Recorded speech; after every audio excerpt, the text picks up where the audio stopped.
રાજ્ય સરકારની જેટલી પણ જમીનો છે ત્યાં જેટલા પણ દબાણકર્તાઓ છે દરેકને સમયસર માહિતી પ્રાપ્ત થતી જ હોય છે કે તંત્ર જે છે દબાણ દૂર કરી રહ્યો છે. પર્ટિક્યુલરલી જંગલેશ્વરમાં પણ ખૂબ એકદમ ડિટેલ લીગલ પ્રક્રિયા ફોલો કરી છે. દરેકને 2 થી 3 નોટિસ આપવામાં આવે છે. દરેકને પુરાવા આપવાની પૂરી તક આપવામાં આવી છે અને બધા પુરાવાનું એક્ઝામિનેશન કરીને પછી 202 ની નોટિસ કરવામાં આવી છે. અને મને ખબર છે કે અમે અમારા તરફથી તંત્ર દ્વારા તરફથી ખૂબ જ ઇનફ સમય મર્યાદા આપી છે અને અત્યારે પણ આને પાસે સમય મર્યાદા છે.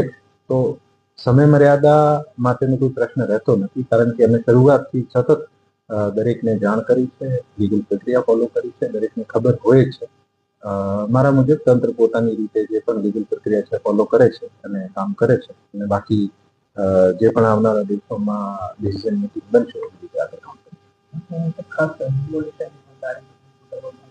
ના, હજુ સુધી કોઈ તારીખ નક્કી કરવામાં આવી. દરેક ડિમોલિશન પહેલા અમને લીગલ પ્રક્રિયા જે પૂરી કરવાની હોય છે, દરેકને પોતપોતાને વાંધા સાંભળવાની અને કાયદેસરના આધાર પુરાવા પ્રસ્તુત કરવાની તક આપવાની હોય છે.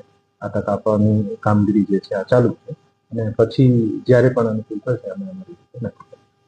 અન્ય કોઈ જગ્યાએ રાજકોટ શહેરમાં મોટા ડિમોલિશન માટે રાજકોટ શહેરમાં મેં જેમ અગાઉમાં પણ કીધું છે કે લગભગ 221 કરોડની જમીન અમે છેલ્લા 1 વર્ષમાં ખુલ્લી કરાવી છે અને દરેક તાલુકામાં જે છે દબાણકર્તાઓને નોટિસ આપવાની, દબાણ દૂર કરવાની, સરકારી જગ્યા ખુલ્લી કરાવવાની આ કામગીરી ચાલી રહી છે.